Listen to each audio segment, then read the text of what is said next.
For every one bike that sells out of a bike shop, Walmart and other department stores will sell 20 or 30. To me, this has to be one of the strongest market indicators for the fact that people are looking for everyday bikes. And that's the thought process that I took and ran with when opening my shop. However, I did not want to sell department store bikes. So because of this, I landed on used bikes like this one.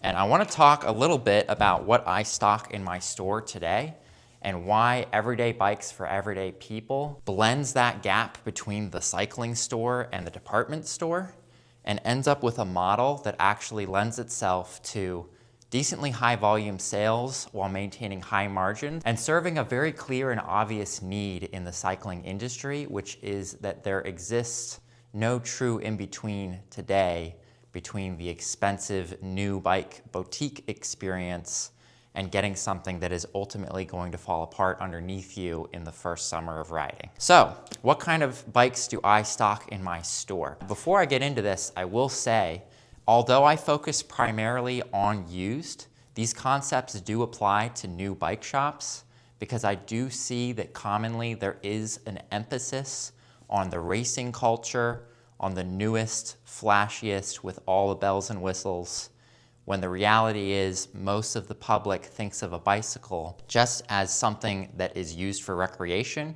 And I would argue that many shops out there are missing out on a huge slice of the market, which puts shops like me in a position to be overwhelmed with demand.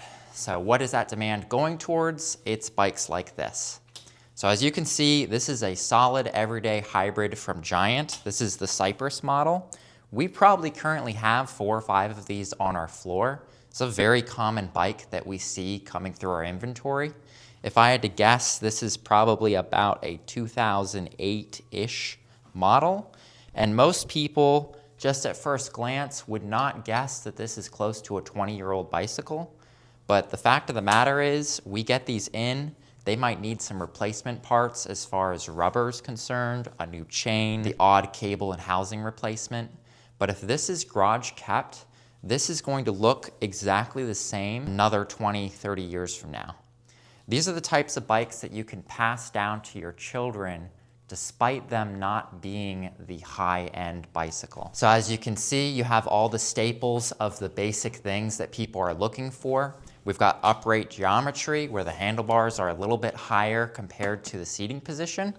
This makes for a very comfortable ride where you can see that my torso is pretty upright rather than being down in a little drop bar aero position. It's really what the public's looking for. Even with these bikes coming in, one of the first things that we do is we'll actually make the adjustment to the handlebars to bring the handlebars up even a little bit more.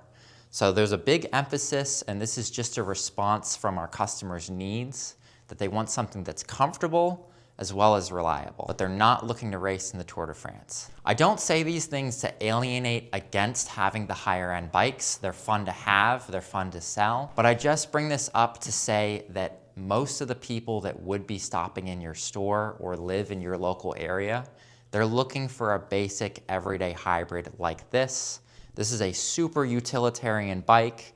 It can serve so many different purposes, from running errands to riding on a rail trail to, again, passing down to your child. You as a dealer can focus on these lower end hybrids and serve a real long-term utility for most of the market that's looking for just a base level bike. So for us, these hybrids are the #1 turning category. They comprise at least 50% of the sales that we do. But I will show you a couple other bikes that are great examples of the bread and butter that come through our store.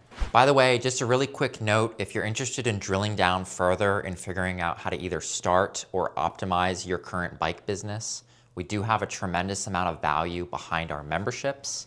We're really proud of what we've packed in to something that we can essentially make available at a really accessible price point. It's essentially all of my hard-earned lessons over these past 10 years in business. You can check out the links below. Up next, we have what would be a run-of-the-mill mountain bike in our inventory. We don't turn nearly as many of these as we do hybrids for a lot of the reasons that I've already stated. However, we do get those customers that are a little bit more tenacious and maybe they primarily want to be on a rail trail or something slightly more aggressive. And they do like the added benefit of having a front shock and a little bit more of an aggressive geometry. However, we still find that even with these bikes, we're often raising handlebars. We're not focusing on a higher price point where we have a fancy hydraulic disc brake, dual suspension bike that would have retailed for $4,000. No, what you see here is more of a run-of-the-mill starter mountain bike that would have sold, again, in that 2000 to 2010 era. Most people, at first glance, they wouldn't think that this is a 20-year-old bike. But once again, this is something that will stand the test of time as long as it's not kept out in the elements and it gets regular servicing. So this is another great example of an everyday bike for everyday people. These types of mountain bikes comprise roughly 1/3 of our sales behind the hybrid bikes. And then beyond that is when we were finally going to blur the line a little bit into people who are starting to look at cycling a little bit more as a hobby, and yet we still blend the best of both worlds by getting them something that's not this crazy high dollar Tour de France type machine. Here, our final category, road bikes. And I know what you might be thinking, Matt, weren't you just talking down about the drop handlebars and the race position? I'm not saying that you shouldn't have this in your store, but you should recognize what the general public is looking for. This represents maybe 10% at most.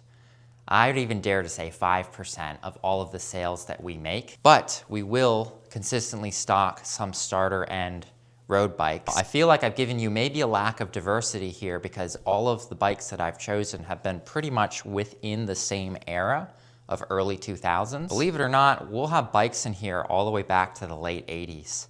And as long as the frame's in good condition, we can do our magic with replacing cables, housing, and rubber and warranty that bike under the confidence that it is a tried, true, trusted brand that will last for years to come as long as the bike is cared for. We often like to joke that if whoever was the marketing person for Trek was replaced by the marketing person for Walmart bikes, especially with kids' bikes, they would probably sell a lot more models just because they really go gung-ho with all of the flashy colors.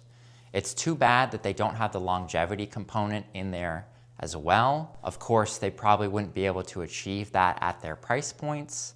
But again, for us, we find that middle ground. Getting the fancy Trek road bike or kids bike or whatever at the new bike store is going to be at one price point that's a lot less accessible than going to Walmart. The problem is the longevity, and that the reality is you're spending more on that Walmart bike when you take into account all the servicing and replacement that you're gonna have to go through. I'm likely preaching to the choir here and going out on a tangent though.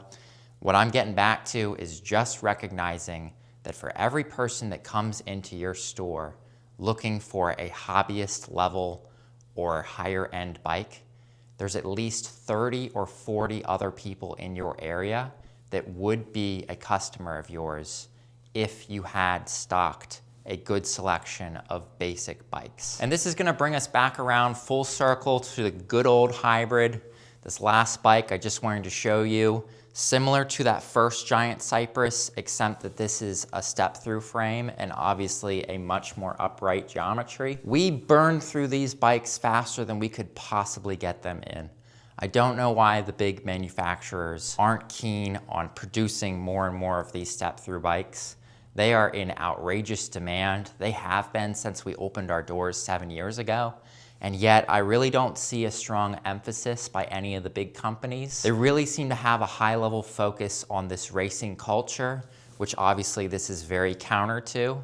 However, there are so many people out there that would get so much utility out of a bike like this, and we see it every day in the customers that come in. And if you're wondering about price points on these bikes, most of the hybrids will move them for between $300–400. That's typically true of the mountain bikes as well. It does offer a really accessible price point, albeit a little more expensive than the department store, but you're ultimately getting a trusted brand with a warranty behind it, AKA the bike shop experience, without just the cookie cutter, buy it as is and have no service backing that you would get at the department store. So whether you sell used or not, if you're on the fence about it, I would argue wholeheartedly everyday bikes for everyday people is a business model that is really starved for right now.